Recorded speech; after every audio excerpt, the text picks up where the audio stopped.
Today we're going to be using Google SketchUp to draw an orthogonal drawing of a wooden block. The block has an angled end and we'll be colouring in the block to help us understand how orthogonal drawings capture the different views of an object. Google SketchUp is a virtual three-dimensional modelling tool for designers. It allows the user to create a full-size virtual project in cyberspace, allowing the user to solve problems, to test solutions, without having to make a real prototype. Google SketchUp is not a drafting or engineering drawing program and therefore is a little awkward to use in this manner. However, we'll be doing a simple drawing and it can be used this way. First, let's set up the drawing environment. First of all, we need to check to make sure that we have millimeters. We do this by going Shift Command I and bringing up the model information menu. You note that units are down the bottom. Make sure that we have decimal, millimeters, and we won't need the decimal point in this case, so we're going to go for 0 millimeters. We don't need to display units, and we just close that down. We need to also make sure that our menu has the correct items on it, and we do that by going to View, in this case Toolbar. Make sure the large tool set is selected. That's this one down the side. If you can't see that, you get that tool, palettes, large tool set. And then you can go down the bottom to Customize Toolbar, and you'll notice there are a lot of items that we can now put onto our toolbar. I've placed standard views, styles and layers on there. Just simply grab the item, click down, drag it and place it where you want it. Once you've done, hit the Done key.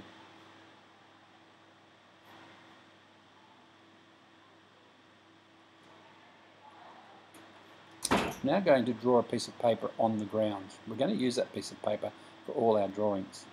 Now we're going to do that by using the rectangle tool, which is over here. You can check any tools at any time by placing the cursor over it and it will tell you what it is.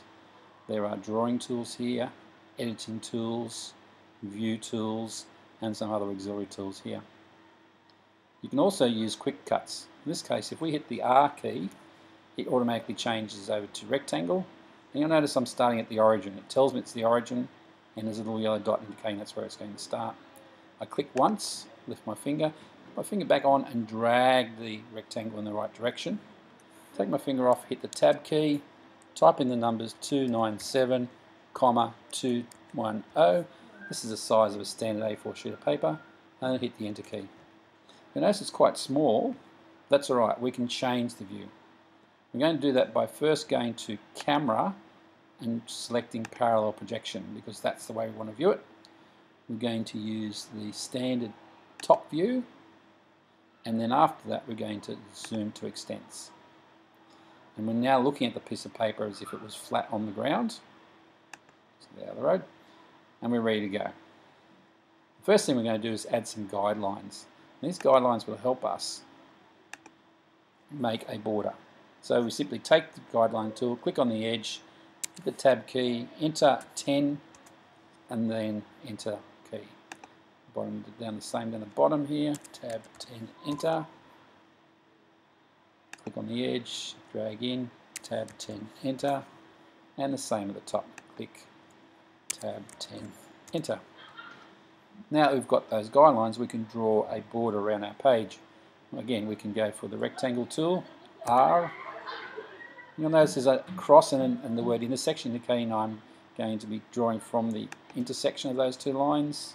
And drag it down to the bottom to the other intersection, hit enter. I don't need those guidelines anymore, so I can now remove them. Delete guidelines. We're going to add some more guidelines now, and these guidelines will divide the page up into sections so that we can look at what an area for drawing in. I've actually drawn this earlier, so I'm just going to bring this up to show you what it's going to look like when we've finished. And that's the finished drawing. And you'll notice that these are evenly spaced. They line up in this direction and that direction. And that's what we're aiming for. And we need some guidelines to help us do that. Let's put this out of the road for a minute. Now I've got some guidelines that we're going to put in. The first one from the edge here is 40 millimeters. So click once, drag, tab, put 40 in, enter. Go back again, tick, click, drag, tab 140, click, drag, tab tab 180, and then click, drag, tab 240. And you'll notice it's created some spaces there for us. We're now going to do the same from the bottom, but with different measurements this time. We've got click on the border, drag it up 20 millimeters, enter. Click, drag, tab 80, click, drag, tab 110, enter, click, drag, tab 170. You'll notice I've divided this up into different spaces, and the drawing of the object will fit inside these spaces. We've just got one more thing we need to do before we go any further. We need to create a point 50 millimeters from that intersection to here, and that will represent the angle line that goes down on the block. I'm going to do that now. You'll notice that when I click on this intersection now, rather than putting a line on the page, it actually puts a point. We need that point to be 50 millimeters away from that corner, and we'll need the same on the top. We're now ready to draw. The first tool we'll choose will be the rectangle tool, so hit R, go to the corner, drag down, finish. Also in this corner here, done. Because this one has an angle on it, we're going to use the pencil tool, or line tool. We're going to start at this point here, click once, twice, 3 times, and then close. The only thing we're missing now is the line that goes across here.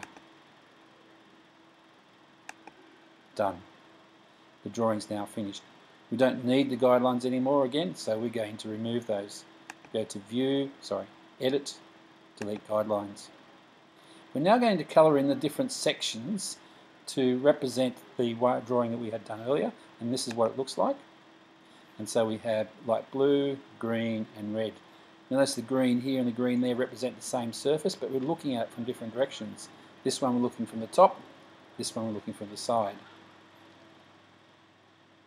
Put that away. Just simply grab the paint bucket, go over here and select crayons. I'm going to select this green here. Actually, I might choose that one instead. Paint that and that. Choose the red, that one, and a light blue, that one.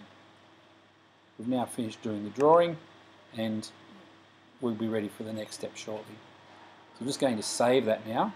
We're going to save it under File, Save As. We're going to call this exercise 2. So type in there, exercise 1. I'm going to save that. And that's the end.